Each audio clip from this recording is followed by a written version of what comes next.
follaje de risa se destrenza en la sangre, en los huesos florece la eternidad del hombre. Es un valle la carne que el amor lo fecunda, perpetuando el latido para negar la noche. Resplandecen los días como niños rosados, se maduran los sueños en los huertos del alba, reverbera la vida, se agita, canta, vibra, y en el agua, en la tierra, en la planta, en la fruta, eternamente joven se regocija el alma. Muy buenos días, Richard. Un placer de estar aquí contigo y además en esta casa que ambos queremos tanto y que la sentimos como propia. Esta mañana vamos a conversar un poco de una de las autoras que tanto a ti como a mí nos encantan, nos apasionan y nos gusta la lectura de sus textos, que es la poeta peruana Elvira Ordóñez, nacida en Lima en 1934. Haremos un recuento de ciertos tópicos de la poesía de Elvira y de los trabajos de investigación que tú has realizado en torno a la obra de esta escritora. ¿Cuáles serían esos tópicos que te gustaría conversar conmigo esta mañana acerca de la obra? Bueno, primero, muy buenos días, Eliana. Un placer estar contigo, como siempre. Y también es un placer poder hablar de una de las grandes voces femeninas peruanas, y creo que lo que podemos plantear que va a servir también no solamente en tu tesis pero también a estudiosos de Elvira es que ella es una persona reservada, no busca honores, no busca atención, es una persona sencilla en esto, y esta es una de sus características para ser una gran persona. Y, es un gran ser humano.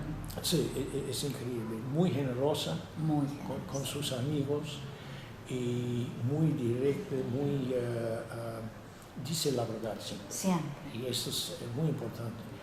Y cuando leemos su poesía, lo que leemos es lo que está en su corazón, lo que ella está diciendo. Pero cuando digo lo que está en su corazón, eso es importante. No son poemas de amor, en inglés se llama música, ¿no? De amor, no.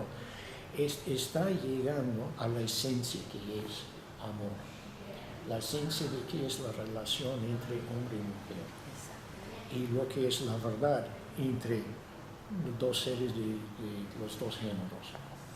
Y esto es sumamente importante porque hay muchos que no llegan a este punto.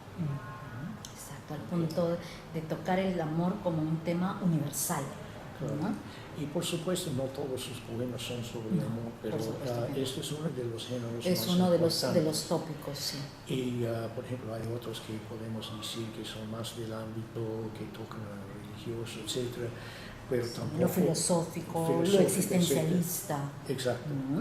Y lo que me gusta sobre ella es que ella habla sobre la vida, sobre la realidad, no solamente la vida en general, pero la realidad entre los seres humanos. Exacto, lo que nos toca vivir, lo que nos toca sufrir, ¿no? Como seres humanos en este mundo, en esta tierra, en los ámbitos que nos toquen vivir, ¿no? En los diferentes medios, ambientes en los que estamos. Quizá por eso la poesía de Elvira es siempre más universal, ¿no? Y va a tocar a todas las personas, ¿no? Más allá del género, más allá de que seas un varón o seas una mujer. Cuando lees la poesía de Elvira Ordóñez te sientes tocado porque te está diciendo cosas que probablemente te hayan pasado a ti también. Es la verdad. Hay una cosa también importante que para enseñar si puedo usar una anécdota personal. Con mucha frecuencia jóvenes me preguntan, profesor, ¿quién es el mejor poeta del Perú? Fácilmente puede decir Vallejo, Adán, Sologuren, Varela. La lista en el Perú es interminable. Es verdad. Interminable. Somos una tierra de poetas. Sí, pero no menciono ninguno de esos nombres, porque no es correcto mencionar ninguno de esos nombres. Mi respuesta es, el mejor poeta, un hombre o mujer, es el poeta o la poeta que habla contigo, que tiene mensaje para ti, que tú puedes entender, tú puedes sentir que hay comunicación ahí, porque la poesía es sentimental y tú tienes que sentir esta poesía. La poesía está escrita para ser sentida. Exacto, y si tú no se siente algo, solamente estás leyendo palabras. Entonces, tiene que haber esta conexión entre el lector y el poeta. Este es el mejor poeta, o la mejor poeta. Para ti, el que te dice algo a ti. Claro. ¿Y por qué es para la gente que conoce a Elvira? Tiene mucho respeto por ella, no solamente por sus grandes cualidades como persona, pero por su poesía, porque su poesía habla con la gente y dice la verdad. Diálogo. Que sí, hay diálogo. Sí. Y esto es sumamente importante, porque no todos lo hacen. Y esto es lo que me impresionó al toque de Elvira. Yo llegué a conocer a Elvira en el Centro de Estudios Literarios Antonio Conejo Polar, en un evento, yo estoy en público, y anunciaron que hemos invitado a Elvira Ordóñez para recitar algunos de sus poemas. Yo no sé de quién era ella. Claro, ¿no la conocías? ¿Qué año era? ¿Recuerdas? ¿Qué año era? Puede ser como 2002, 2003, okay, por ahí. Entre el 2002 y 2003. Porque Jorge Conejo Polar falleció en 2004. Entonces fue antes. Claro, o sea, fue antes del fallecimiento de Jorge Conejo Polar. Entonces esta señora muy bajita paró y con una memoria increíble. Sí, se sabe sus poemas de memoria, eso es extraordinario. Un poema especialmente bien larga. Sí. Y tenía todo, pero con los gestos, o sea, ella sentía la poesía cuando estaba recitando. Sí, recita muy bonito, es una gran declamadora. Y ya estoy convencido, este es una gran poeta. Ya me convirtió, ya. Ahí la conociste, sí, qué claro. bonito, o sea, la conociste a través de su poesía, a través de su palabra escrita, sí. Qué bonita anécdota. Año 2002. Y desde entonces... 2 o 3. Muy bien. Y desde entonces, ¿cómo se ha ido alimentando esta relación personal con Elvira? Bueno, yo tengo aquí una lista que no sé si es completa, solamente de reuniones que tenía con ella en los últimos años, pero para iniciar mi trabajo bibliográfico. Claro, porque tú has hecho todo un trabajo bibliográfico sobre su obra, sobre su vida, sí, está todo registrado. Bueno, creo que eres el único bibliógrafo que ha hecho todo este trabajo sobre Elvira Ordóñez, ¿no? Creo que no hay otro trabajo, ¿no? No hay otro. Y todavía tengo una carpeta llena de papeles, etcétera, que tengo que añadir. O sea, todavía falta alimentar más, ¿no? Lo que yo trato de hacer es lo siguiente. Yo utilizo mi propio formato, porque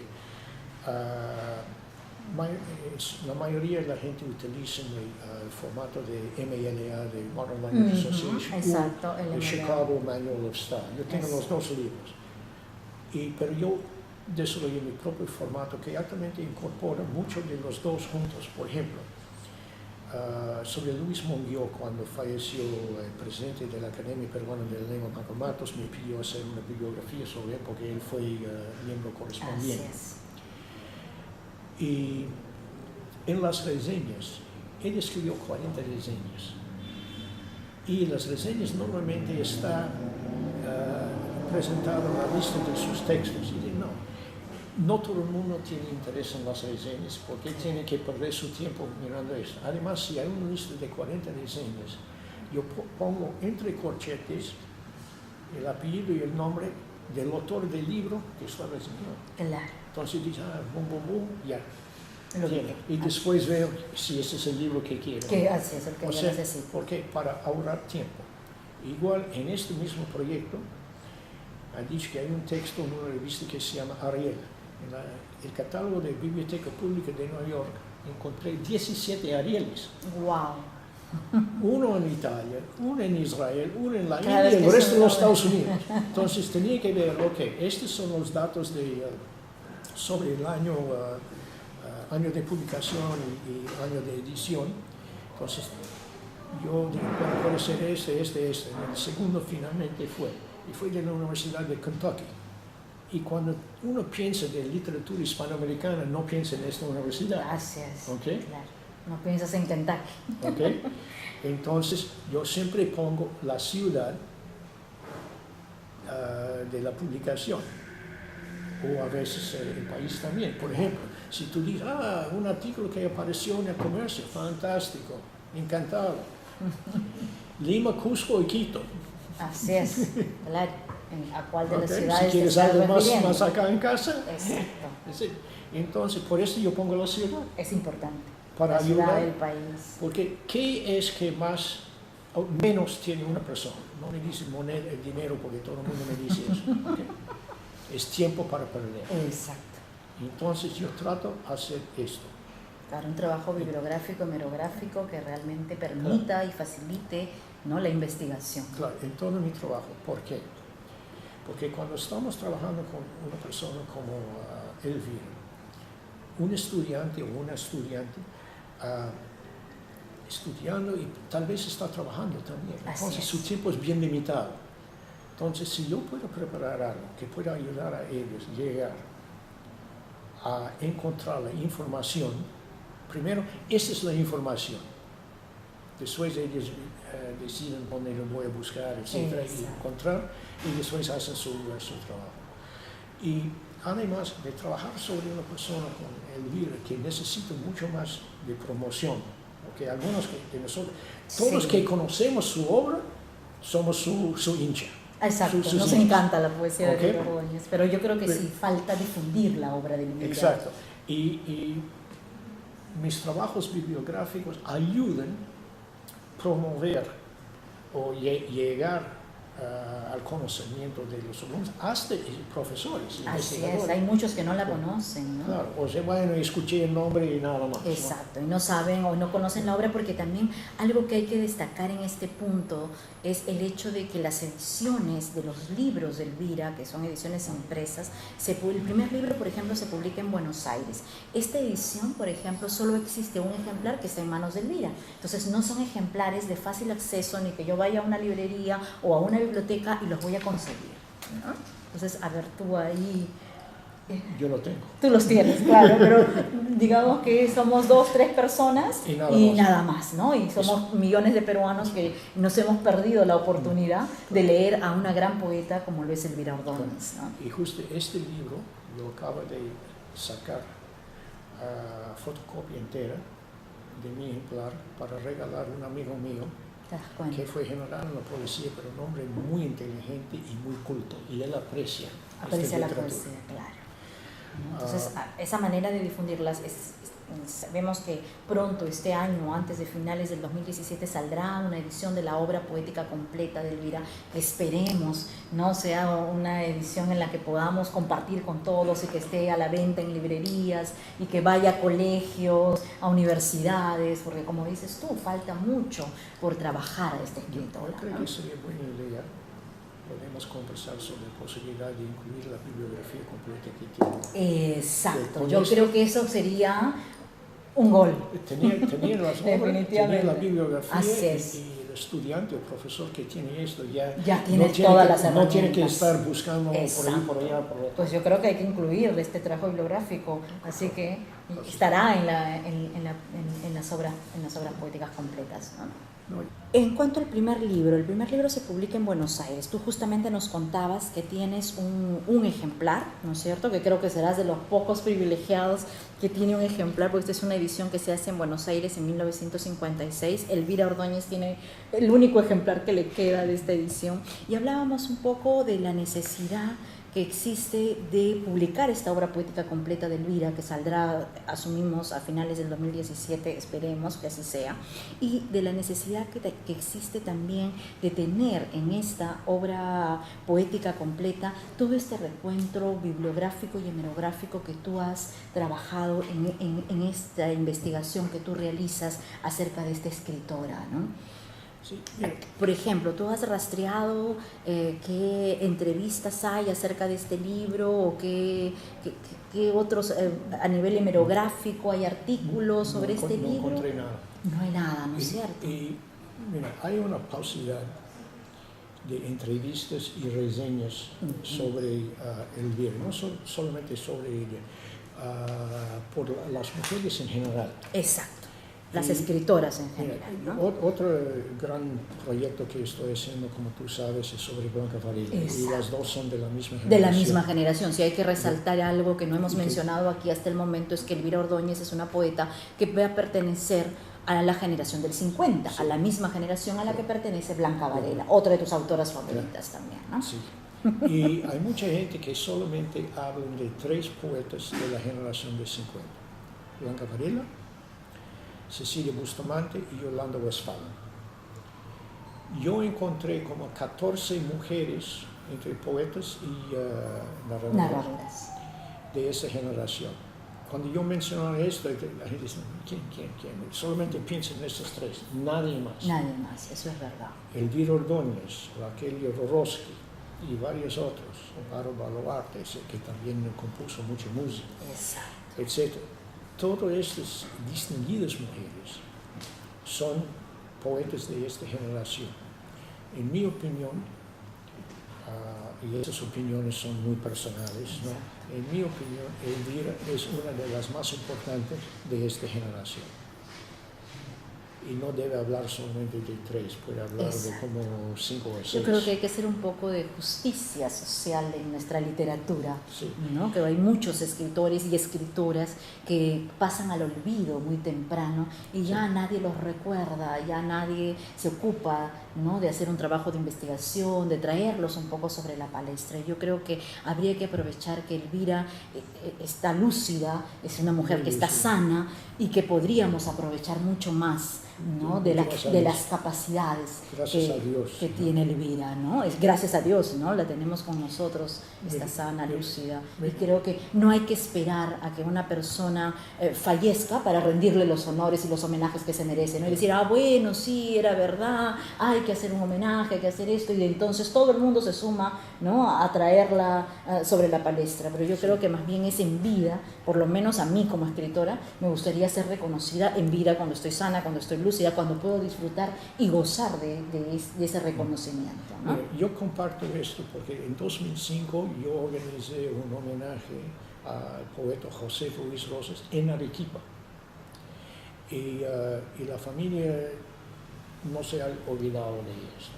Entonces, ¿y por qué? Mi filosofía es lo mismo con la tuya, que mejor en vida hasta que la propia persona puede saber cómo es querido, cómo es respetado.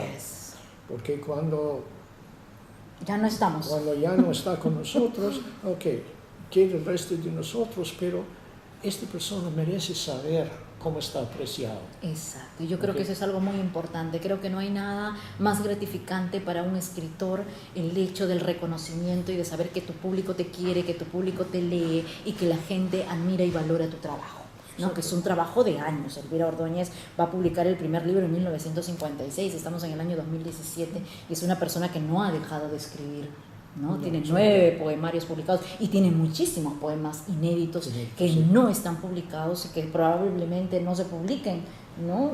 Y que yo la estoy convenciendo de hacer un nuevo poemario y de que la voy a ayudar en la sistematización de la información para poder publicar no todos esos poemas inéditos, que ella tiene poemas desde los 12 o 13 años de edad.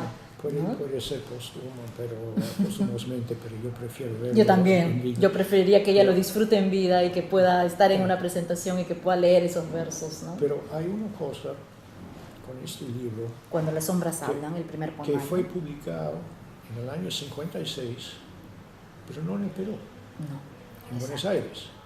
Exacto. ¿Qué tiene Blanca Varela? Su primer libro, Ese puerto existe, fue publicado en el año 59. ¿Dónde? En México. En México. Octavio Paz hizo todo para que este libro sea publicado en México. Yo no sé quién ayudó a él a publicar este libro, pero de hecho, 2 voces femeninas.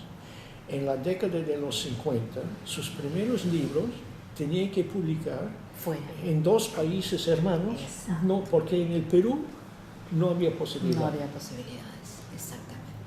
Es muy complejo los años 50 para la mujer, ¿no? Bueno, Blanca me dijo que hasta la década de los 70, la gente aquí en el Perú pensaba que la mujer no puede escribir. Exacto. Y yo presenté un libro, fue una novela, pero presenté un libro Carmen Nogués estaba en la mesa conmigo, y yo dije al público, y los hombres respondieron muy bien eso. Vamos a usar un silogismo que viene de la estudio de la lógica, que es parte de la filosofía. ¿Qué es un silogismo? Tú quieres comprobar o descomprobar algo, pero con algunos puntos de referencia. Entonces, lo que queremos comprobar o descomprobar es si las mujeres pueden escribir. ¿Ok? Muy bien. Ese es mi silogismo. Señores y señores, ¿las mujeres pueden pensar? Todo el mundo ha dicho que sí. ¿Las mujeres pueden hablar? Todos los hombres, ya tú puedes imaginar la reacción a esto, ¿no? Hablamos demasiado. Una mujer honesta. ¿Okay? Entonces, si pueden pensar, pueden hablar, sí, pueden escribir. Es muy fácil. Y es la verdad. Y muchos de nuestros autores ahora, porque ya cambian las cosas, estoy hablando más de los jóvenes, muchos son mujeres. No voy a mencionar el nombre de la poeta peruana, tú lo conoces, pero un día ella me dijo, ¿por qué es que la gente que prepara antologías no incluye nuestra poesía? Estamos hablando de la generación más del 80. Del 80. No voy a mencionar el nombre. Bueno. Entonces tenía que usar mucha diplomacia, porque muchos de los versos que ellos escribieron fueron de género sexual. Están hablando de su cuerpo, etcétera, Los etcétera. 80 es una generación caracterizada. Muy bien. Este no es un pecado, no es malo, pero los antólogos no incluyen esta poesía. Entonces digo, mira, son X cantidad de ustedes, todos son buenos poetas, porque ustedes mismos no organizan un proyecto para hacer su propia antología. Esto no es pecado, es legítimo. Así es. Y hay muchas antologías de ese tipo. Claro, y busca una casa editorial que está dispuesta a hacerlo, porque ellos tienen que pagar para cada uno contribuir al pozo. Bueno, lo que hacemos nosotras, ¿no? En esta antología que presentamos mañana, que es que todas colaboramos para que pueda salir a la luz, ¿no? Pero él me dijo, esta es muy buena idea, pero nunca lo hicieron. En parte, este es un género que no es muy popular, con ciertas personas sí, pero no con todos. Pero todo el mundo tiene su lugar, su sitio en la poesía. Todo nuestro... en nuestra historia de la poesía peruana. O nuestro canon literario. Nuestro canon literario. Okay. Elvira y Blanca y otros de su generación básicamente no hablaron de sexo. Porque no tenía que hacerlo. Así es. Era otra época, hay que hablar en el contexto de los años 1950, 1960. No se va a determinar el tema de género como lo entendemos hoy. Primero iba a ser prohibido. Así es, claro, una mujer hablando de sexo ya era demasiado que una mujer escribiera y publicara con su propio nombre, claro. Que no se tuviera que disfrazar en el nombre, sino que pudiera publicar con su nombre y su apellido. A imaginarte que uno de esos poemas pudiera ser un poema netamente erótico, pues eso ya hubiera sido el escándalo del siglo. No, hoy en día ya nadie... Hoy en día ya yo creo que no. Pero en ese momento yo creo que sí. Estoy mencionando esto, por ejemplo, hemos tocado el tema de amor. Exacto. Que hay poesía amorosa muy valiosa del Elvira. Muy valiosa, pero muy distinto de... por ejemplo, el único poema que la gente dice que es amoroso de Blanca Varela es Fútbol. Y Fútbol, ella escribió cuando vivía en Washington, D.C., estaba en la cocina y ha visto de la ventana sus dos hijos jugando fobito en el jardín. Y es el amor de una madre para sus hijos, ¿no? Pero no es, por ejemplo, una mujer para un hombre. Y en el caso de Elvira, ella habla más de este plantel, este nivel entre hombre y mujer, pero con una ternura, pero con una precisión de entendimiento de la vida que hace muy, muy impactante sus versos, exactamente. Yo estoy justamente en la edición de Cuando las sombras hablan, que es el primer poemario que ya hemos dicho se publica en Buenos Aires en 1956, y hay una parte del libro que se titula Ante el amor, donde empieza, este es el primer libro y aquí inicia, ¿no?, este ciclo de poesía amorosa, si la queremos llamar, como tópico en toda la obra poética completa de Elvira, ¿no? Y hay un poema que se titula Por el otro camino, y dice así: por el otro camino de mi vida vas tú, iluminado de distancia, te guardo en el recuerdo y te llevas mis rosas, hoja a hoja, por el otro camino de mi vida. Precioso. Precioso. ¿No tiene que decirlo? Así es. Allí está, ¿no? Este tópico amoroso del que estamos en pocos versos. Así es. ¿No? Y aquí el siguiente de esta parte también titulada Ante el amor. El siguiente poema se titula Eres amor en sí. Eres amor en sí, sin atributo ni defecto. Eres amor en sí, sin sonrisa ni beso, sin cita establecida, sin tirano reloj que te amoneste, sin fruto ni reclamo. Eres amor en nube, en sueño, en aire, libre como gorrión amanecido. Eres amor en sí, sin fecha que te nombre, sin parque, sin ventana y sin esquina. Amor recién nacido, sin música que el rostro te decline, sin perfume que encienda los sentidos. Amor como el hombre lo busca sin hallarlo o como soñó Dios concebirlo.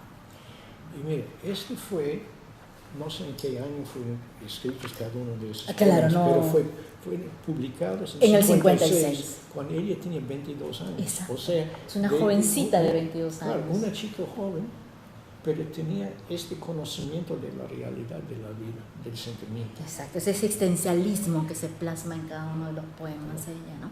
Porque es un amor universal, ¿no? Este es un amor que le ha tocado a todos, ¿no? Que te sientes identificado tú, que me siento identificada yo, que va más allá del género, que va más allá, ¿no? Es la emoción, lo que hablábamos, ¿no?, hace unos minutos. Sí. ¿No? Y mira, y este es en su primer libro. Exacto. Es que yo creo que la voz poética de Elvira Ordóñez es una voz poética que está muy madura desde el primer libro hasta el último que escriba, que ella quiera regalarnos, ¿no? Su voz se ha mantenido siempre impecable, un trabajo exhaustivo con la palabra, con las imágenes, con las metáforas, el diálogo permanente con el lector, ¿no? Ese plasmar emociones, ¿no? Hay poemas tan fuertes que tú dices, wow, ¿cómo puedo escribir esta mujer estos versos? ¿No? Y yo no encontré ni un poema, ninguno de sus libros, que fue, en mi opinión, débil, mal escrito.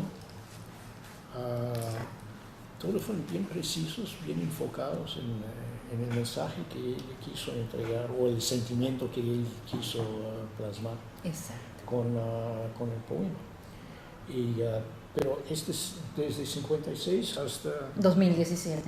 Sí, hasta ahora. Sí. ¿No? Porque ella sigue escribiendo, escribe mucho, ¿no? Tiene muchos textos escritos, muchas cosas que no comparte, que yo he tenido el privilegio de estar en su habitación, de descubrir cajas y cajas de textos escritos, que yo le digo, Elvira, pero estos poemas merecen publicarse, ¿no? No, pero ella es así. Por ejemplo, un día estuve en su casa haciendo, para trabajar la bibliografía, y dije, ahora te voy a pedir trabajar. ¿Qué es eso? Y saqué los libros que tenía de ella, por favor, que firme los libros. Pero ella no firmó todo, firmó algunos y tenía que traer los otros en la próxima reunión. Porque ella, como digo, es muy, muy modesta, etc. Es así. Sí. Fue algo emotivo para ella, para que alguien le pida firmar tantos de sus libros. No solo eso. ¿Te reservó otras para otra fecha? No, ya todos están firmados. Luego vamos a ir al año 1960, que es el año en el que ella publica el segundo poemario, que es La palabra y su fuego, que además es un libro que para mí es una joya, pues tiene una carta, ¿no?, que está fechada en ese año por Dámaso Alonso, quien le escribe, ella envía este libro, ¿no?, a Dámaso Alonso, y Dámaso Alonso tiene a bien contestarle el envío y la recepción del libro, ¿no? Dice: 26 de agosto, querida Elvira Ordóñez, la vida me obliga a ser descortés con muchas personas que me confían sus libros. pero este de usted me ha sacudido tanto que no tengo más remedio que por lo menos escribirle unas líneas para que usted lo sepa. La palabra y su fuego. Qué bien el título, qué definidor. Porque su palabra parece que obra a llamaradas felices, donde a su propia luz nace el acierto expresivo. Gran techo pequeño, muchas gracias. ¿Y ha publicado usted otras cosas? Su amigo Damaso Alonso. Qué bonito, ¿no? Una linda carta de Damaso Alonso, que está publicada. Este libro tiene 2 ediciones, la primera cuando aparece en 1960 y la segunda edición que se da en 1998, ¿no? Sí, y actualmente hay una, podemos decir, no es una tercera edición en sí, pero en la revista La Tortuga Ecuestre, en febrero de 99, habré publicado algunos poemas de este libro. Casi todo de este libro. Casi toda en La Tortuga Ecuestre. Mira, ese dato yo, por ejemplo, no lo tenía. 1999, ¿no? Sí. La Tortuga Ecuestre. Entonces serían en realidad 3 ediciones las que existen de este libro, ¿no? La del 60, la del 98 y la de 1999 en La Tortuga Ecuestre. Aquí, a diferencia del primer poemario, ¿no? Los poemas son un poco más breves, ¿no? Sí. Y algunos más extensos también. O sea, aquí ya hay como que una mezcla en el estilo que ya va plasmando ella en el primer poemario con el segundo, ¿no? Pero muestra que en 4 años, puede ser un poquito más porque no sabemos cuándo los primeros fueron escritos, pero esto podemos precisar desde finales de 56 hasta 60, podemos decir en 4 años lo que sea. Ha cambiado un poquito de su estilo, su madurez, pero eso es muy común con muchos poetas. Normalmente pero sigue siendo 2 o 3 poemarios para llegar a su madurez. Exacto, ella lo tiene desde el primer poemario, ¿no? Sigue siendo muy profunda, sigue siendo totalmente existencialista, ¿no? Por ejemplo, este poema, el poema número 7, ¿no? Porque aquí los poemas están numerados en romanos, y cuando he conversado con ella me decía que, por ejemplo, esto de poner números romanos era una cuestión que le sugerían en las imprentas, ¿no? Un poco como para ordenar los versos, porque ella solía no poner título, ¿no? Sí, en este, ¿no? Porque ella tiene algunos poemarios en los que hay títulos, otros en los que no hay, en los que simplemente están numerados, ¿no? Este es el 7, dice: ¿en qué matriz de espinas a diario nos gestamos? ¿En qué pantanos de terciopelo nos hundimos? A veces el alma se coagula y no circula por ella ni la angustia.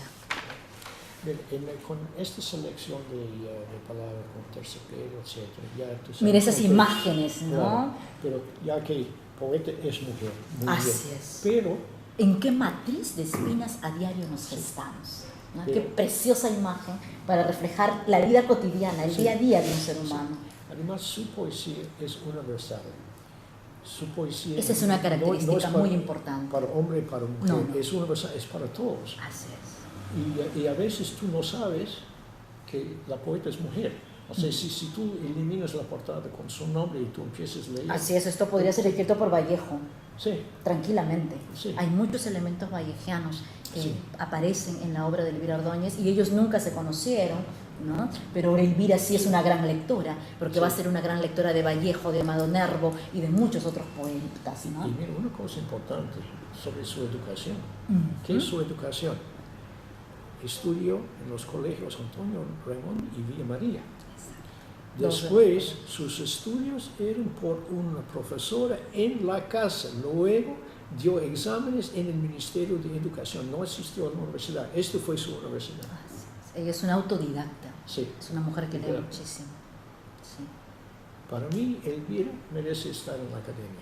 Sí, pero ella no quiere.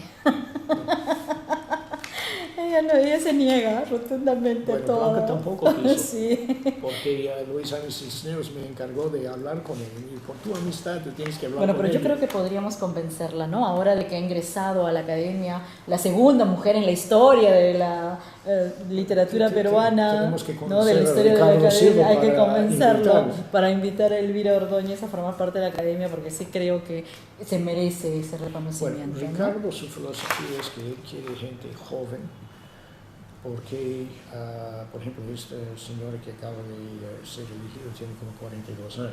50 y tantos. 50 y tantos, pero Sí. de todos modos es Así joven. es joven. Pero él quiere gente joven, ¿por qué? Y él tiene razón filosóficamente. Hay mucha gente que quiere los honores, pero no quiere trabajar por asociación. Yo pertenezco a 4 juntas directivas de asociación y soy muy activo. ¿Por qué? Y esto ocupa un montón de tiempo. Es porque mi opinión es, de ser socio, tú tienes una obligación y responsabilidad. Porque si no, la institución no camina. Exacto. Si no, no lo hagas. No lo aceptes. Claro, pero hay gente como el ex canciller de Tassigny.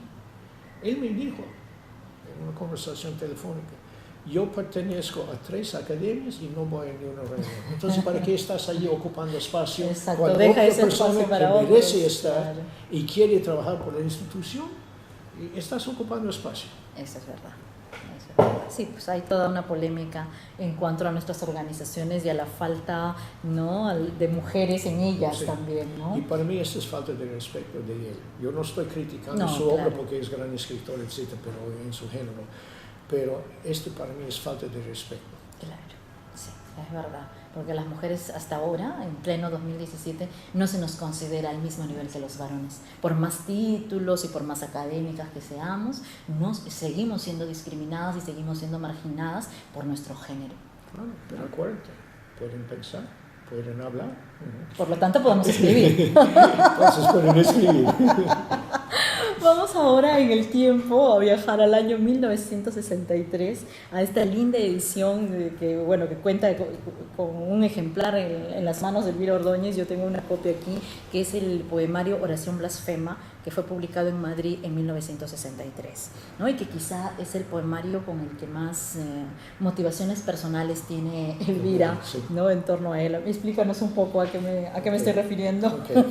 Ella me dijo en su casa que no le gusta este libro y hizo retirar todos los ejemplares, etc. Y le pregunté por qué. Y no quiso hablar mucho porque sí, pensaba que también por errores, etc. Pero había como acusaciones de blasfemia, etc. Claro, hay que recordar que Elvira es una mujer católica, claro, ¿no? Porque mire el título es totalmente conmovedor, Oración Blasfema. Pero ahí hay una antagonía muy rica en el título, ¿no? Porque es la oración versus la blasfemia. Y mire, en sus libros muy pocos tienen una foto por sí, la por carátula. ¿Okay? Sí, tiene una bonita, pero es muy tierno, etc., muy serena, pero este muestra dolor, es la angustia del ser humano, agonía, ¿no? Ella me dice que la editorial en Madrid fue la que hizo la composición de esta imagen, ¿no? Y le propuso, y cuando ella la vio le gustó por el crucifijo claro, y por este hombre que está desgarrado por el dolor. Claro, pero ¿no? Ella tenía que autorizarlo, dice, no, claro, yo no quiero.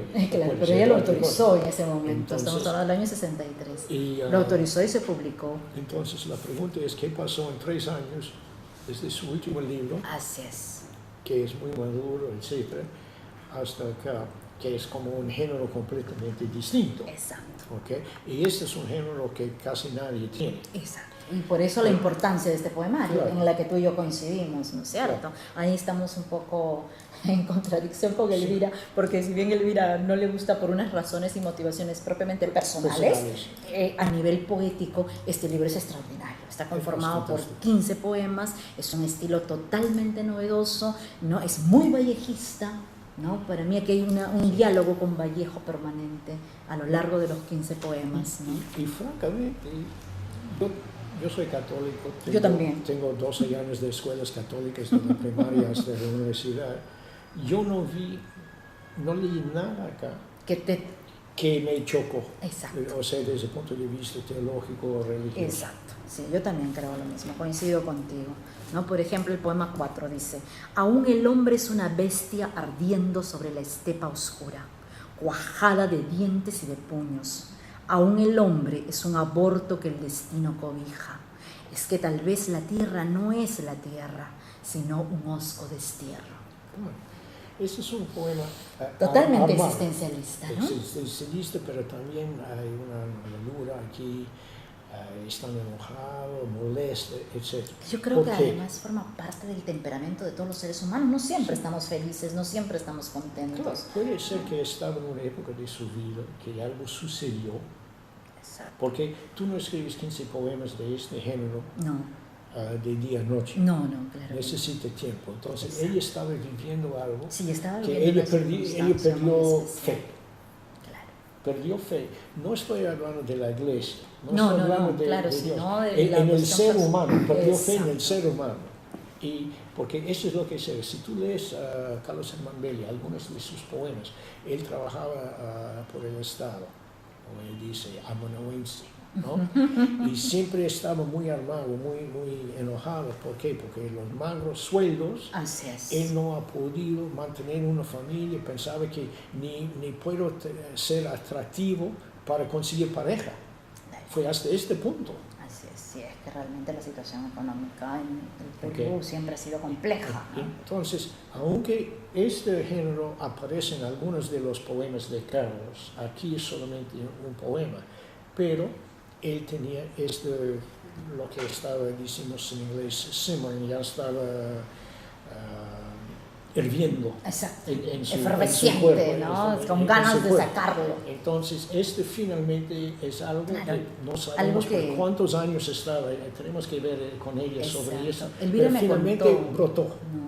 Elvira me contó que ella pasaba por una circunstancia muy especial, estaba en un país nuevo, no tenía amigos, el esposo trabajaba muchísimo, se sentía profundamente sola, ¿no? Y esa profunda soledad la llevó a escribir este poemario, ¿no? Y otras circunstancias más que se van mezclando y que finalmente salieron estos 15 poemas, y cuando ella va a la editorial en Madrid le dicen sí, nos interesaría publicarla, y le diseñan la carátula, y finalmente ya ve una edición preciosa y se atreve a publicarlo, ¿no? Pero claro, años después, 2-3 años después, cuando retorna al Perú, entonces empieza a recibir ciertos comentarios de sus amigos personales, y ella lo que hace es desaparecer la edición, ¿no? Entonces decir, no, mejor no debía haber escrito eso. El problema acá en el Perú, tengo que ser muy cauteloso en las palabras que escojo. En vez de usar una palabra, voy a usar un conjunto. Hay una falta de conocimiento. Tú sabes que es la palabra singular. Así es. Y cuando una persona no conoce, no entiende, un libro como este es chocante. Claro. Aunque esta no fue su intención, porque si no, ella no es la clase de persona que va a publicar un libro para chocar, insultar y ofender. Por supuesto que no. Entonces, este no fue su Menos propósito. en el año 1963. Menos. Estaba compartiendo su sentimiento profundo. Y la soledad es una cosa muy mala para cualquier ser humano, y especialmente para las mujeres. Por ejemplo, ¿cuántas mujeres tú y yo conocemos que se casan con hombres que ni deben conocer, menos casarse con ellos? Yo creo que muchas de las mujeres cometemos el error de estar con hombres simplemente por sentirnos acompañadas. Exacto. Nada más, porque tenemos a alguien ahí, ¿no? No importa que no sirva para nada, pero está ahí. Mira, una mujer me dijo hace muchos años algo filosófico que nunca olvidé. Me dijo que cuando una mujer se casa, este hombre es su verdad, o sea, verdad de su ser, su vida ahora. Entonces, si él es bueno, si él es malo, ella tiene que tratar con y este va a marcar qué vida va a tener. Exacto. ¿Okay?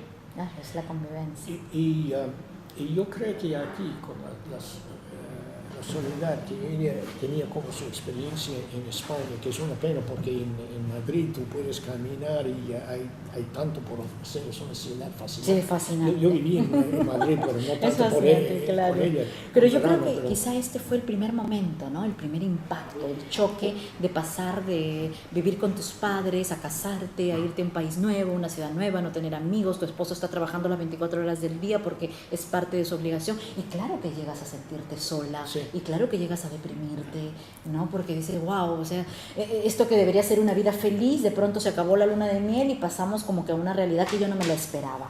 Sí. ¿No? Pero esas cosas suceden, lamentablemente.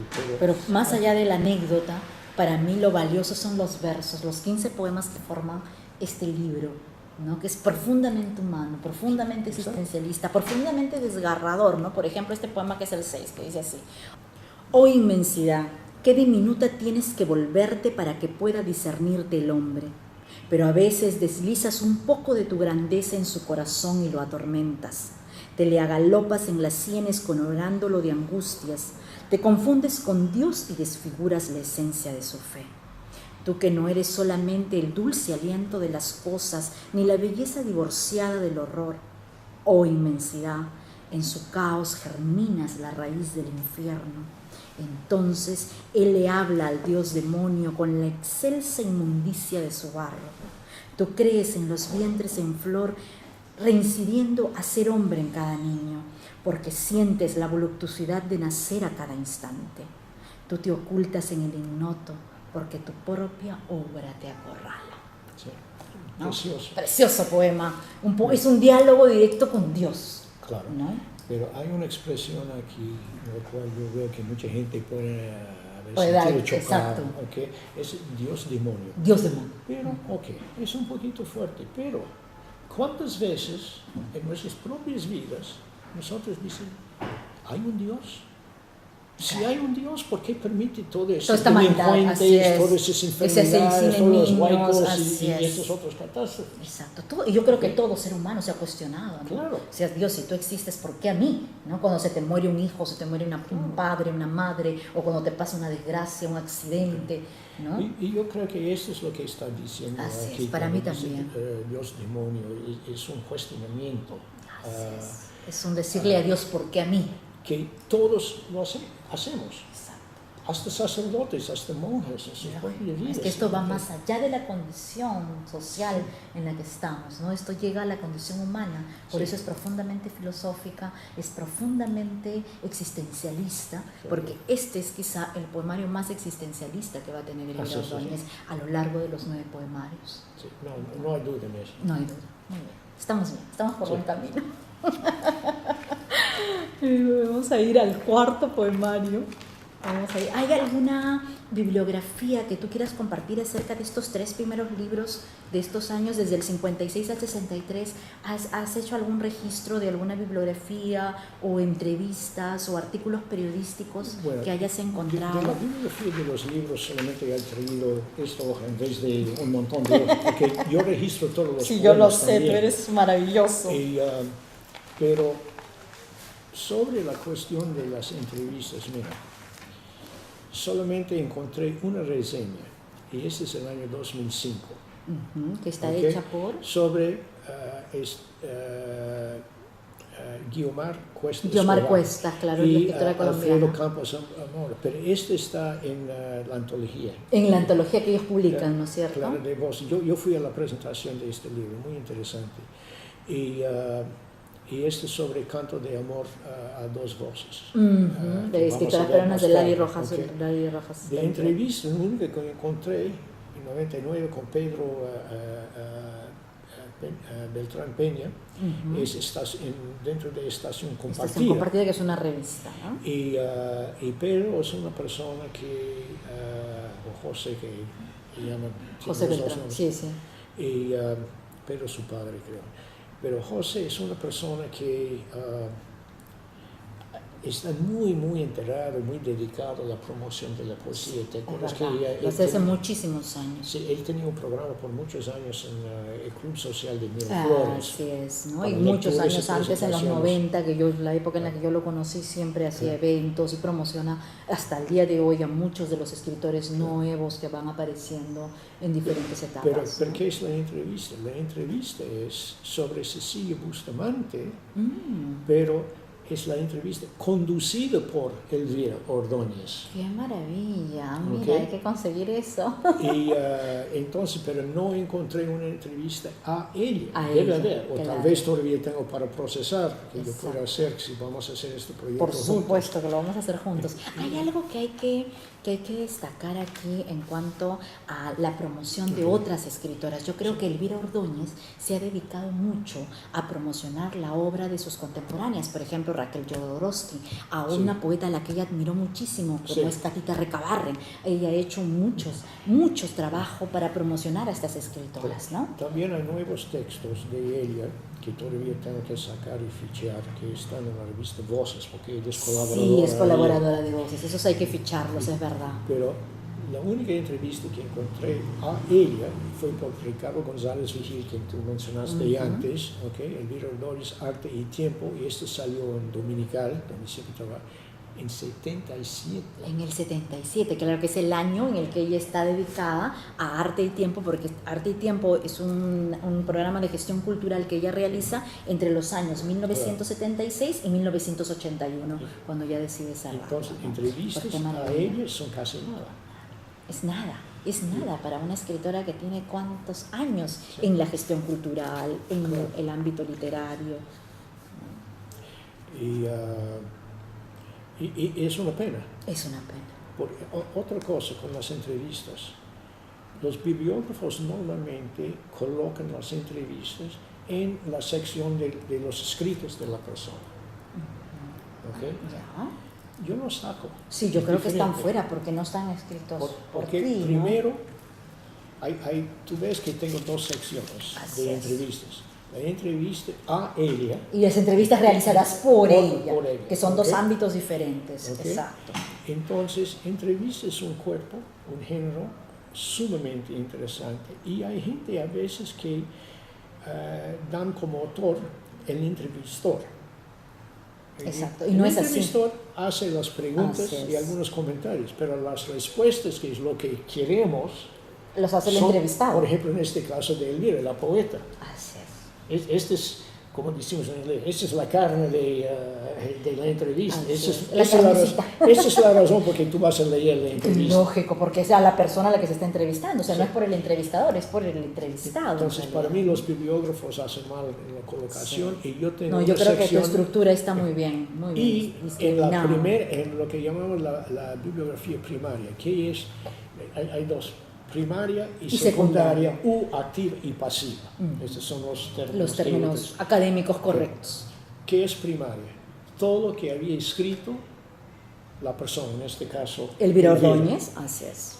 Pasivo es lo que otros han escrito sobre por ejemplo, tu tesis va a estar fichado en la sección pasiva. Así es. Tengo normalmente una sección de tesis. Tendrás un agregado más a esa bibliografía. No, y yo tengo una sección cuando hay tesis, aunque solamente hay uno, es en una sección. ¿Por qué?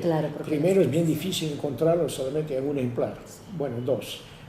El estudiante y la universidad. Entonces, pero tú, si no conoces al estudiante, tienes que ir a la universidad. Y a veces hay problemas en sacar fotocopias, etc.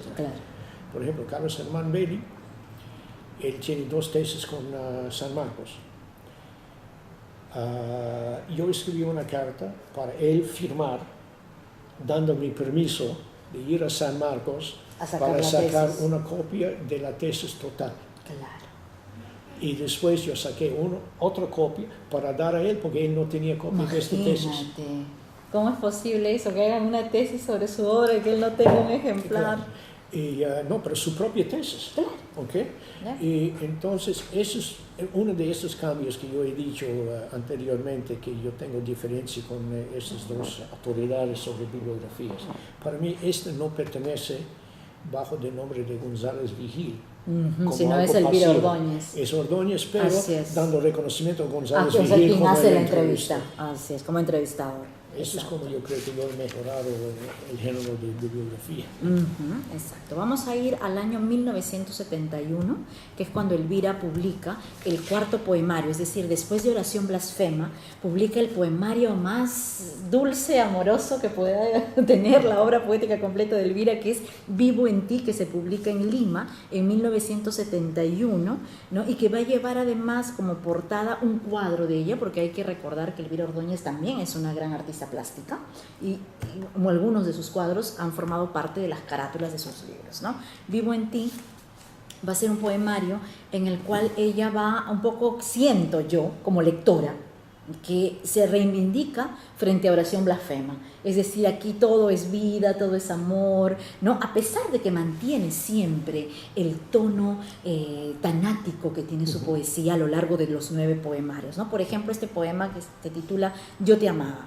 Yo te amaba y aún no te he perdido. Pero qué ardua luz vivirte así cuando dejas de ser tú mismo y en esa desmesura cualquier dolor sin fin es libro abierto. Razón feliz de todos los latidos, ahondado en alta sombra, es el amor solo ala rota que nunca pierde vuelo. Yo te amaba y así de tanto amarte te hice añicos para quedar universal, eterno, fuente perpetua de átomo infinito, pero también herido, porque a ti mismo ya no puedes hallarte, ni yo puedo jamás hacerte mío. Sigue siendo ese tono tanático, ¿no? El amor imposible, el amor fragmentado, el amor roto, el amor que no se concreta, pero ya no es el tono de Oración Blasfema, ¿no? Ya el tono ha cambiado, ¿no? Pero este poema es dedicado completamente al amor. Pero una pregunta, ¿cuándo falleció su esposo? Oh, no recuerdo el dato. Okay. Pero yo creo que todavía está vivo. En este cuarto poemario sí. Y mira el tono distinto que hay entre Oración Blasfema y este poema que está en este libro que se llama o se titula Tu Señor, ¿no? Tu Señor, en vez de poesía, creas mundos que lento se desgarran. Nosotros, dioses frustrados, emularte buscamos, mientras tú nos contemplas con tristeza, como contempla el hombre sus fracasos. Tal vez lloras y tu llanto nos filtra, lava de angustia, mar desamparado. A veces yo siento que estás grave, tú que no puedes permitirte la muerte, aunque tu eternidad te despedace.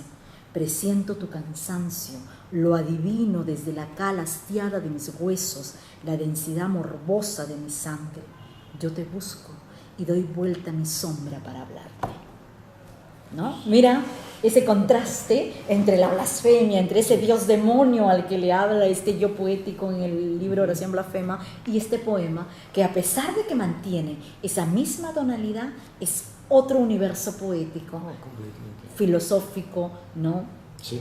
Teológico, otra mirada hacia Dios. Pero mira, aquí estaba enojada, estaba sola, estaba molesta, etc. Y está expresando, porque los poetas son expresivos. Las motivaciones personales siempre van a estar reflejadas en la poesía. Pero ya aquí su vida ya está compuesta con ella, y ella le gusta. Entonces, ya el tono es diferente, sale así. Y eso es lo que está saliendo. Así es verdad. Este es el cuarto poemario, es un poemario muy breve, a diferencia del anterior que está simplemente enumerado por números romanos, este más bien sí tiene un título en cada poema, esa es una característica importante en el cuarto poemario. 1971. Su esposo falleció en 78. En el 78, entonces, o sea, años después, aquí la vida es plena todavía. Sí. ¿No? Entonces, todavía está hablando de su amor, de su esposo, etc. Del amor, ¿no? Y su familia. Y de su familia, que además es un elemento muy importante para ella. Así es, que son José Carlos y Lorena. Sí. Se llevan 4 años, creo, entre ellos, ¿no? Más o menos, son 4 años de diferencia. Yo creo que sí. José Carlos es el mayor, Lorena es la menor. Y luego, el año 1974, va a publicar Sea mi vida un rayo de tu amor, que también se publica en Lima, ¿no? Y aquí ya se conserva el mismo estilo de Vivo en ti, ¿no? Otra vez los poemas vuelven a tener un título, ¿no? Ya no hay poemas enumerados, hay además una estructura de libro, ¿no? De titular que aparece desde el primer poemario, que son algunos poemas que llevan una estructura y otros poemas como que salen de esa estructura y que los deja sin título, ¿no? Entonces esa es una característica recurrente en los poemarios. Sí. ¿No? Y lo bonito es que todavía ella está feliz, está hablando de su amor por su esposo, sus hijos, etc. Entonces ya está muy contenta. Estos son los libros de la plenitud, digamos, ¿no? De la vida. Este es el 74. Y lamentablemente 4 años después ya el universo poético también cambiará porque la vida cambia, pues, ¿no? Mira este poema, se titula Tuya soy. Tuya soy con los brazos abiertos, bajo un cielo cubierto de lágrimas, tuya soy con mis sueños despiertos a las notas más dulces del alma. Así vivo mi fe, así calmo mi sed y así busco tu amor. Tuya soy con mi ardor aprendido, día a día soñando en tu encuentro. Te presiento y mi anhelo es un río que se aquieta en el mar de tu cielo. Así te amo, Señor, así espero perdón y así explico tu cruz.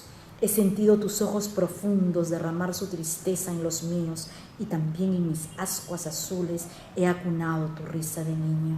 Porque fuiste dolor, porque tu infancia de flor, porque ansías amor y tu voz, oh tu voz, tu distancia, que mantiene vibrando mi vida en un ansia de gozo y de altura, de pureza, de fe y de alegría.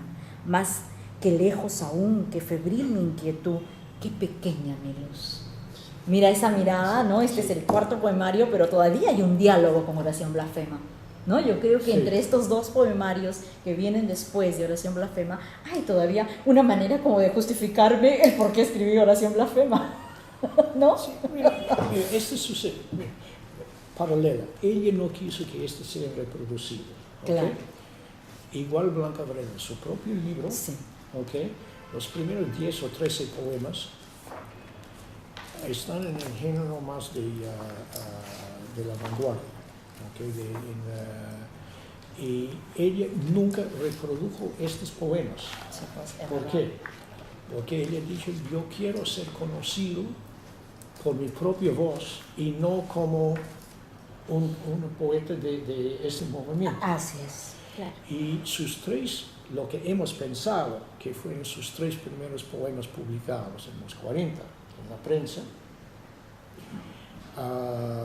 ella nunca reprodujo tampoco. Y yo le pregunté, ¿por qué no están de la calidad que yo quise? Es la exigencia, ¿no? Y ella publicó cuando fue más temprano, más joven, pero no estamos hablando de Blanca, estamos hablando de...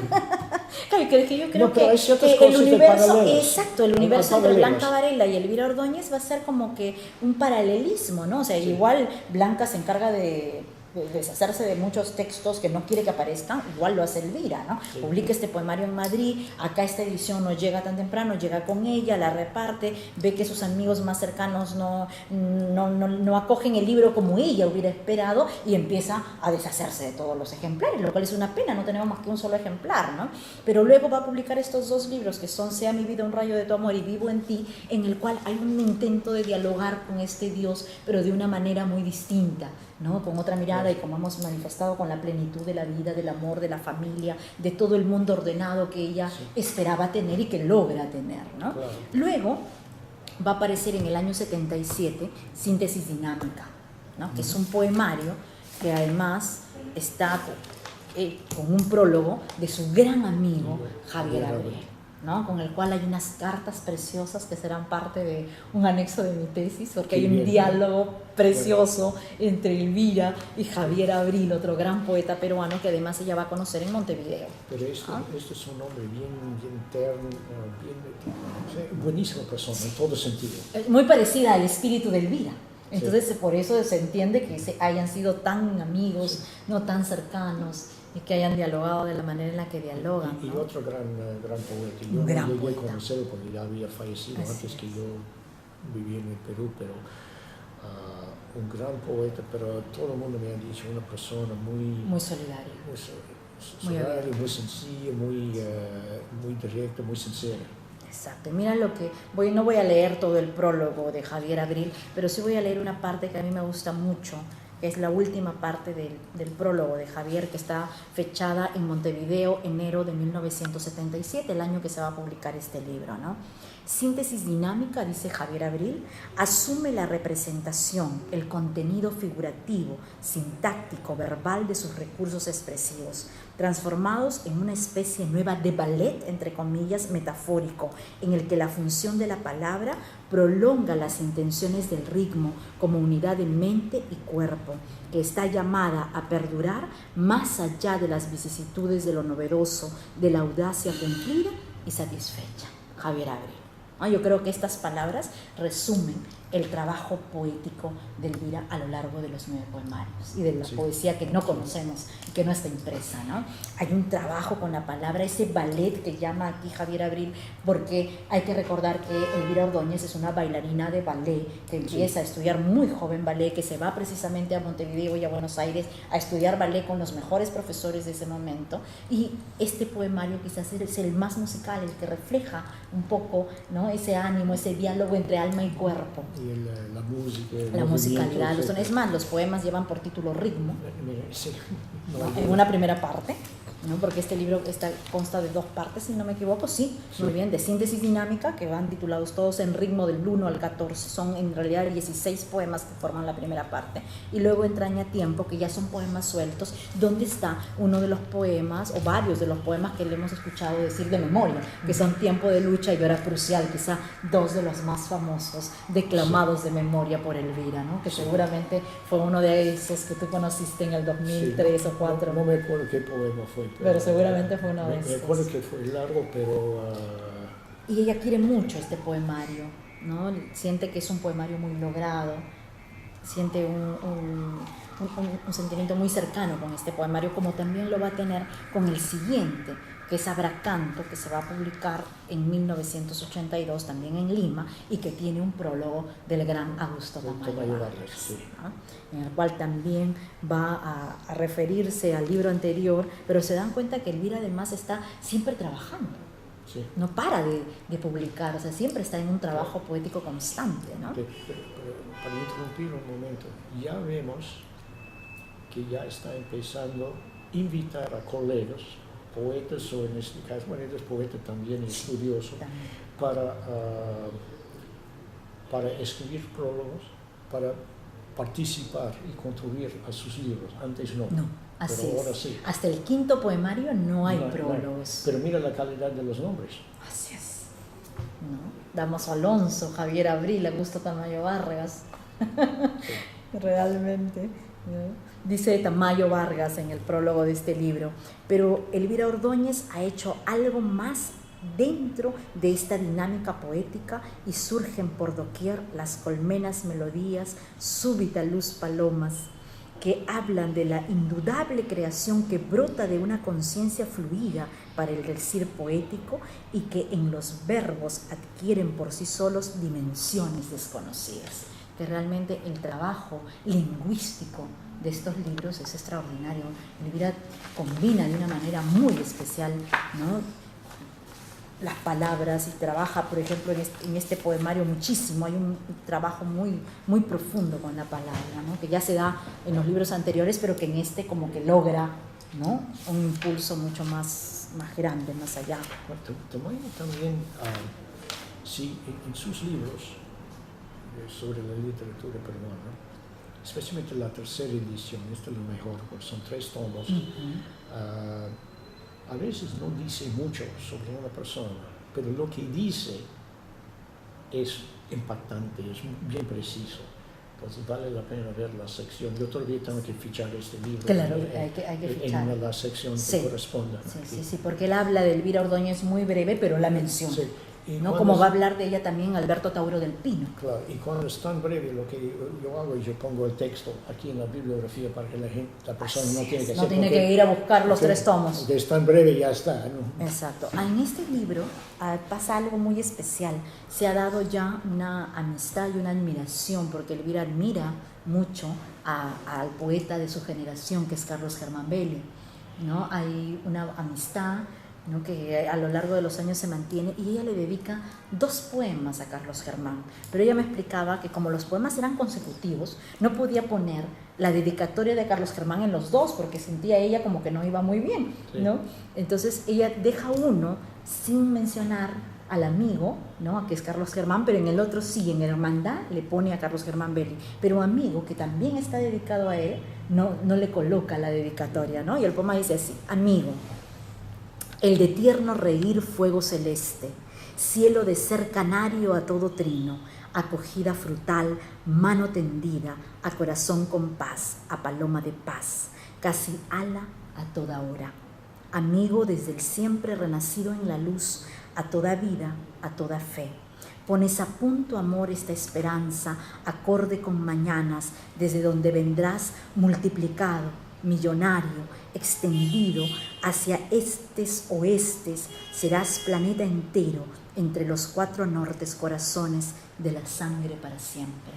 Este es un poema premonitorio. Sí. Aquí estamos hablando del año 1982. Todavía Carlos Germán Belli no era la voz poética rotunda que es ahora el poeta connotado, el poeta, ¿no?, con muchas ya celebraciones. Fue muy conocido. Era muy conocido, ¿no? Pero aquí Elvira le está presagiando, ¿no?, el futuro que tendrá Carlos Germán Belli, que vendrás millonario, extendido de este a oeste por todo el planeta reconocido, ¿no? Entonces es un poema muy especial. Elvira lo recuerda con mucho cariño, ¿no? Es muy bonito.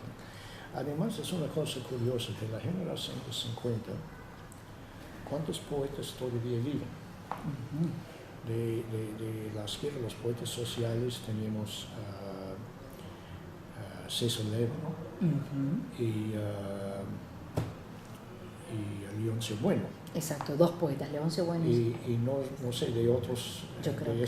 Porque hay algunos de esta generación que sabemos que existían, se fueron a Europa y nadie sabe más de ellos. Eso es verdad. Como Gibaja y algunos otros. Así es. Pero que los dos, lo que podemos decir de primer rango, que todavía viven, de mujer es Elvira. Exacto. Y de hombre es Carlos Germán.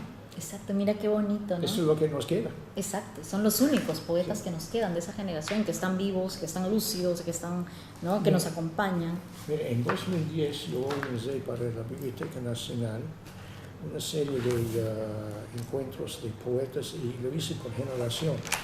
Pero para la generación de 50 invité solamente a las mujeres.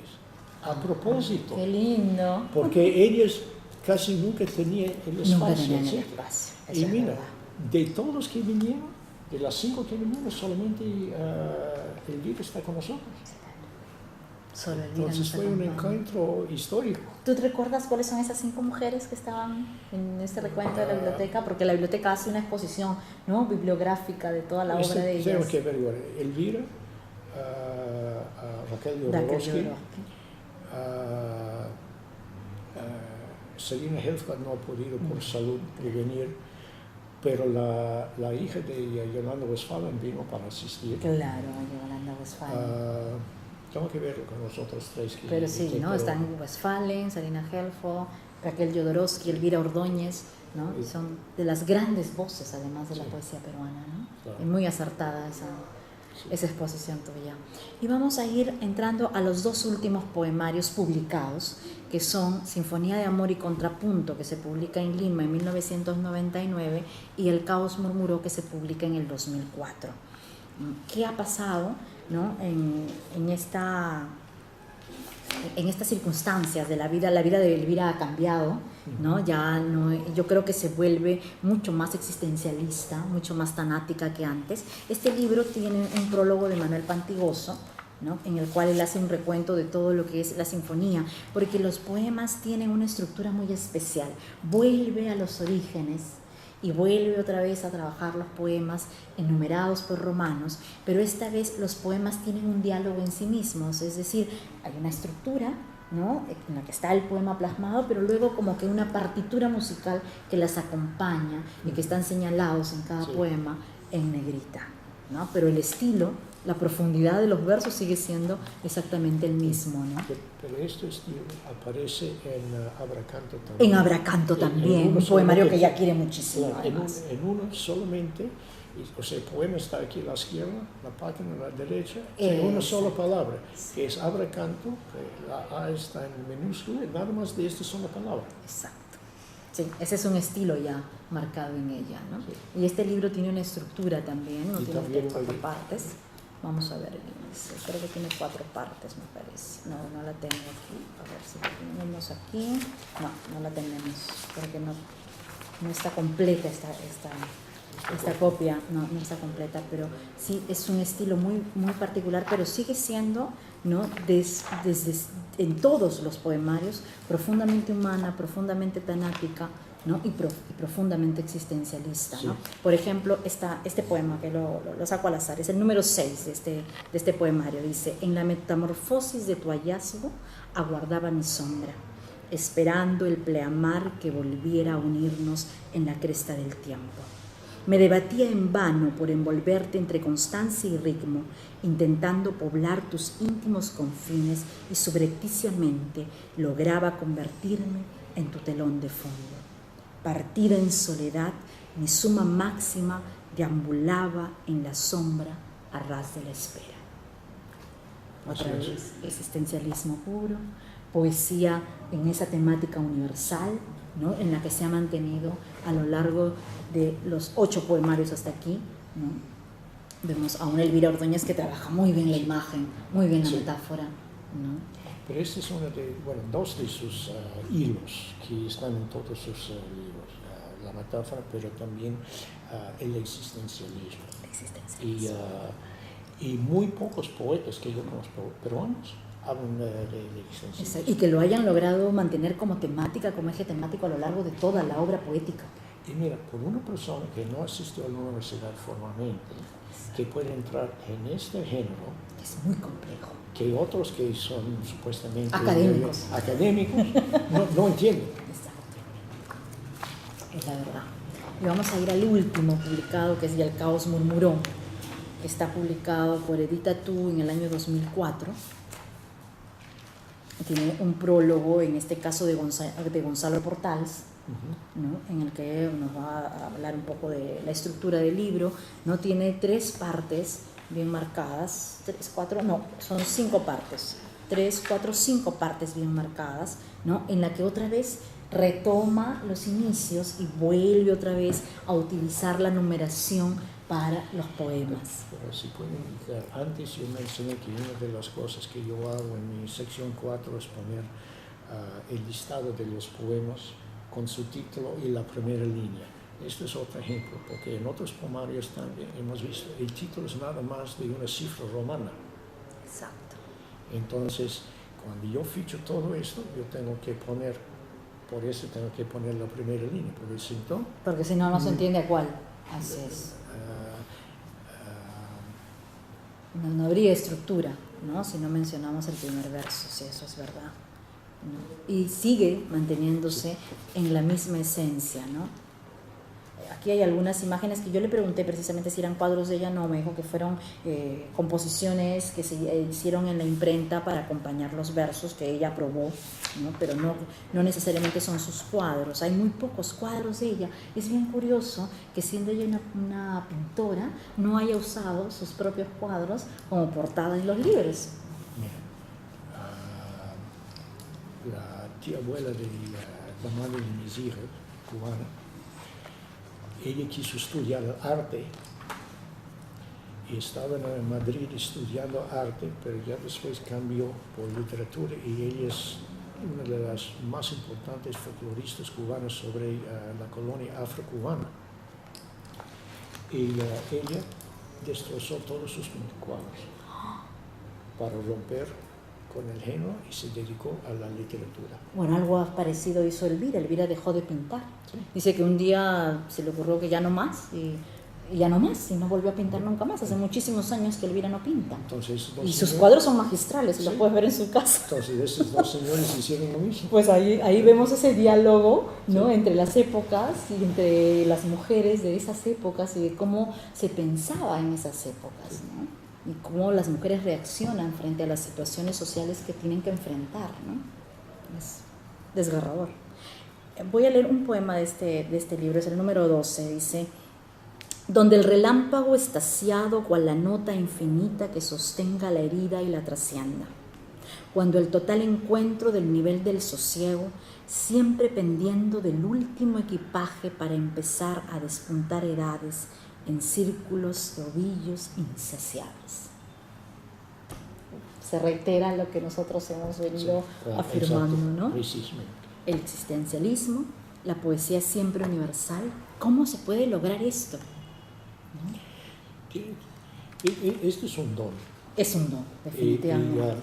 Y tiene que ser algo que ella se siente, algo que ella vive, pero que ella tiene que sentir esto. Tiene que estar dentro de su cuerpo, su cabeza, porque muy poca gente puede escribir así, muy poca gente. ¿Tú te atreverías a afirmar que podríamos decir que a lo largo de toda la obra poética de Elvira ha escrito un solo libro? Un solo gran libro. Bueno, con una excepción de Oración Blasfemia, o puede decir que eso es un capítulo. Yo lo vería como que todo es un todo y que cada poemario es como un capítulo. ¿Podríamos decir eso o sería muy avesado afirmar esa idea? Puedo decir, mira, Javier Solórzano, su título más conocido es La vida continua. Y podemos decir que aquí también la vida continua tiene sus arribas, sus bajos. Así es, sus altos y sus bajos, como con lo que es la vida de cualquier persona, de cualquier ser humano. Y porque ella básicamente tiene su hilo constante. Exacto, hay constantes, ¿no? El existencialismo y lo tanático. Sí. Siempre es una poesía oscura. Son muy pocos los poemas en los que podemos encontrar un rasgo de alegría, un rasgo de placer. Por lo general, los 9 poemarios están integrados por poemas netamente oscuros, netamente tanáticos, ¿no?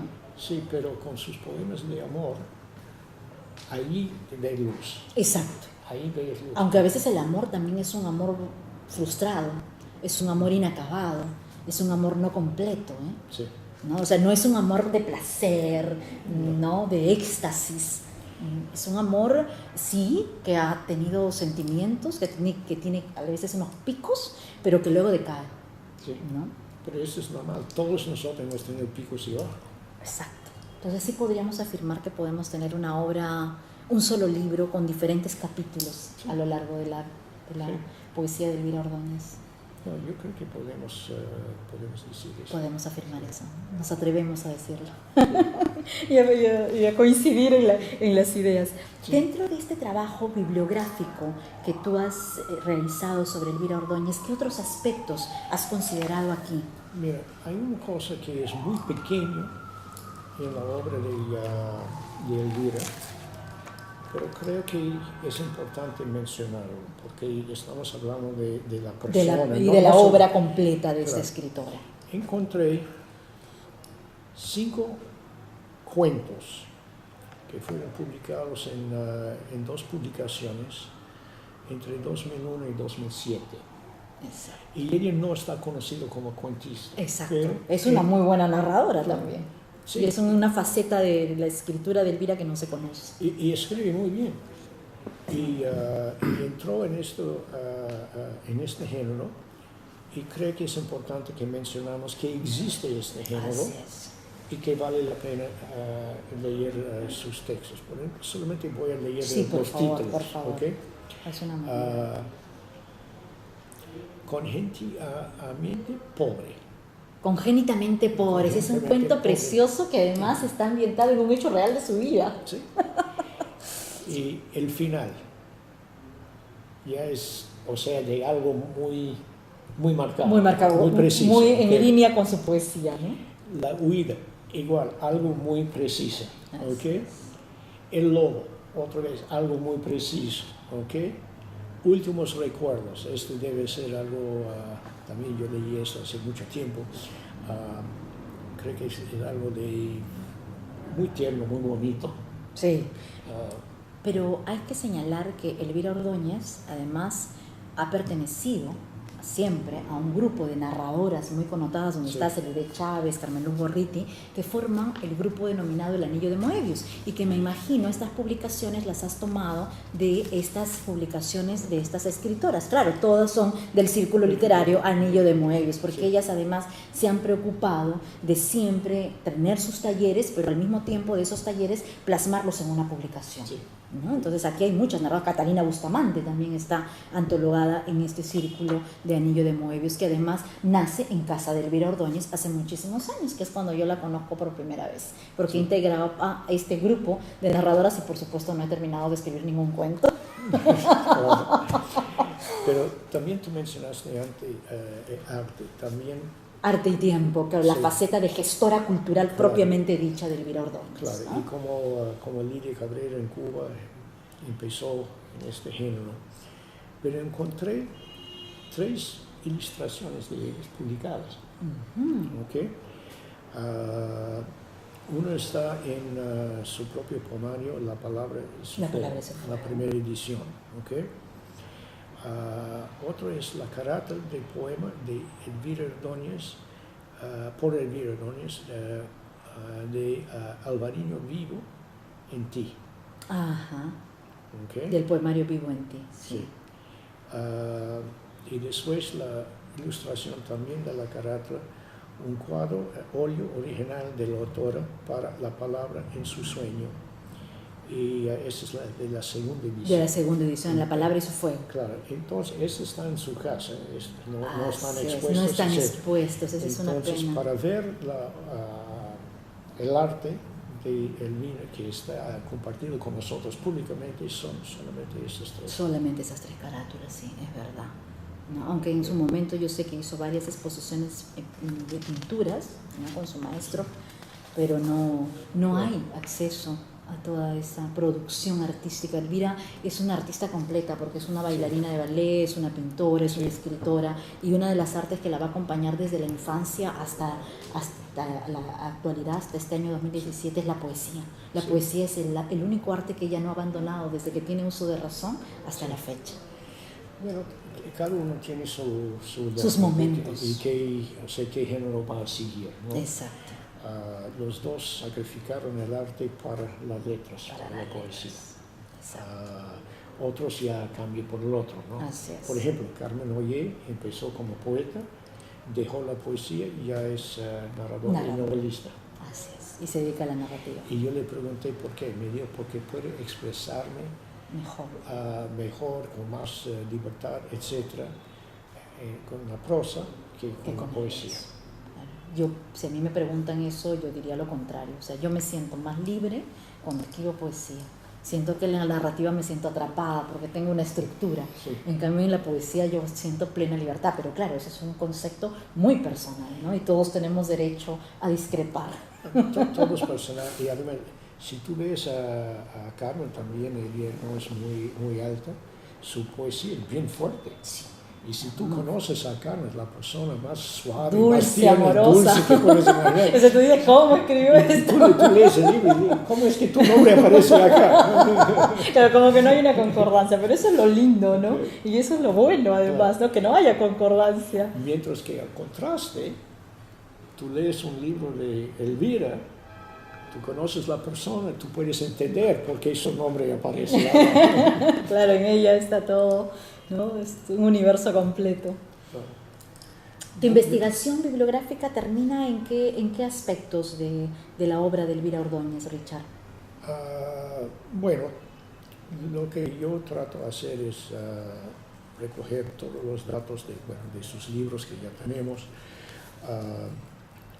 de lo que ella había escrito, no importa el género, y publicado en otros libros, en revistas y Exacto. periódicos. Yo creo que un trabajo también sería recuperar todos los prólogos que ha hecho ya para tantos escritores, ¿no? Ha hecho muchos prólogos, colabora en la revista Voces, hay muchos artículos de ella ahí. Es una gran crítica literaria también. Ese es un aspecto del que no hemos hablado, pero yo sí considero que es una muy buena crítica literaria con esa acotación que haces tú del hecho de no haber ido a la universidad y de no ser una académica, pero tú lees un prólogo escrito por Elvira Ordóñez y puedes tranquilamente ver que es un prólogo totalmente académico y con todos los requisitos que se presentan, ¿no? Y además, si tú hablas con ella y dices, ¿me puedes dar la información sobre los prólogos que habéis escrito? No los tiene. No lo tiene. No los tiene. Entonces es una cuestión de azar de encontrarlos, porque muchas bibliotecas no anotan los prólogos. No los anotan. Y algunos sí. Yo anoto todo lo que encuentro. Claro, Por pero ejemplo, no todas las personas aquí lo notan. Si un poema está dedicado a alguien, lo pongo. Así es. Estos de Carlos Germán, por ejemplo, tienen que ir, es parte de... Claro. Y entonces hemos mencionado las entrevistas también, que lamentablemente es muy poco. Y en la bibliografía secundaria empiezo con las referencias biográficas y bibliográficas. Ajá. O sea, si alguien va a entrar en este sector, tiene que tener, ya estas son las referencias. ¿Okay? Y después paso a los textos de crítica o textos generales. Y después a las reseñas. Como digo, yo separo las reseñas, porque no todos quieren. No todos, así es. Y para qué tiene que revisar páginas y páginas cuando no es lo que está buscando. Después, la séptima sección es una sección muy interesante. Es solamente textos en los cuales ella está mencionada. Ah, eso es muy interesante. ¿Cuáles son esos textos en los cuales ella está solamente mencionada? Bueno, yo no lo he traído. No lo has traído ahora. Pero puede ser, por ejemplo, en un libro, solamente ella está en un párrafo. Ajá. Claro. Por ejemplo, en la enciclopedia de Alberto Tauro del Pino, en literatura peruana de Busto Tamayo Vargas, en la que solamente se le menciona. Bueno, sí, y puede ser. Pueden ser importantes porque puede ser un comentario que nadie ha pensado, que nadie conoce, pero que este señor ha vivido, conocía a esta gente o ha dicho, yo coloco este poema en esta categoría con estos otros poetas. Y eso es importante para alguien que está haciendo un estudio. Pero ¿por qué los pongo al lado? Porque si tú lo pongas en la bibliografía general de los textos sobre ella, y alguien dice, este artículo es 20 páginas, estás leyendo 20 páginas y dices, caray, solamente está mencionando página 19 y una vez, está molesto. Claro. Y yo pongo exactamente en la página donde está, mencionado. Ay, pues qué maravilla, has facilitado todo mi trabajo. Y a veces yo pongo lo que dice, ¿no? En la octava sección son todas las, este tiene dos partes. Antologías. Primero son antologías monográficas y el segundo son las antologías generales. Y cuando yo doy una ponencia sobre un poeta, siempre incluyo estadísticas sobre la sección de las antologías para mostrar cuántos libros, cuántas antologías y cuántos de Perú, cuántos en otros países. Y menciono los países para mostrar que esta persona no es solamente un poeta nacional, sino que tiene aceptación en otros países. Igual traducciones a otros idiomas. Yo utilizo esas estadísticas también. Dime, en el caso de Elvira Ordóñez, ¿tenemos algunas fuentes en otros países? Hasta el momento no sabemos. No tenemos. Y acá también deben ser muy pocas las veces en las que se le pone una antología. Creo que es Ricardo González Vigil y la antología que hace Catalina Recabarren las que recogen, ¿no? Poemas de Elvira Ordóñez, ¿no? Sí, no, es muy difícil. Por ejemplo, al final de mi bibliografía, que no es para publicar, pero son las últimas páginas, son 6 o 7 páginas que yo llamo las autoridades o las fuentes. Y estos son los libros básicos que consulto para todos. Y siempre puede haber otras fuentes que puedo usar, pero este es el núcleo que utilizo para todos. Porque hay que empezar con algo, Así ¿no? es. ¿Y cuáles son esos libros base, Richard? Así de mencionarnos 2 o 3 que recuerdes. Todas las ediciones de Tauro. Todas las ediciones de Tamayo Vargas. Todas las ediciones, sobre la literatura peruana de Sánchez. Sánchez, yo ficho, pero yo digo verbalmente, si alguien quiere usar Sánchez hay que tener la vista gorda, porque hay montones de errores. Sí. Yo no ficho, salvo en algunos momentos cuando fue por un compromiso que tenía con él, no ficho Toro Montalvo, para nada. Claro, y tú sabes por qué. Sí. Por ese primer clase que hemos tenido de seminario de tesis, la profesora preguntó a todos, explica cuál es su tesis. Y una de las señoritas ahí, voy a escribir sobre este autor, pero es un poeta que casi nadie conoce el nombre. Entonces le pregunto, ¿qué es su fuente? ¿De dónde llegaste? Toro Montalvo. La pobre chica no sabía. Yo dije, yo quiero caminar contigo hasta la avenida.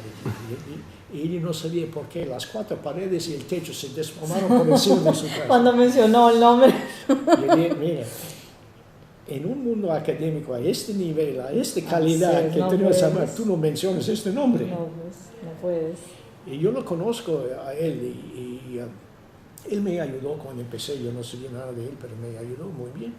Pero ya después sabía cómo él prepara sus cosas, que no y es profesional. Son muy descuidadas. Y yo he dicho varias veces, tú no puedes hacer eso, estás malogrando la reputación de las letras peruanas. ¿Sabe lo que me dijo? Yo quiero publicar más libros que Luis Alberto Sánchez.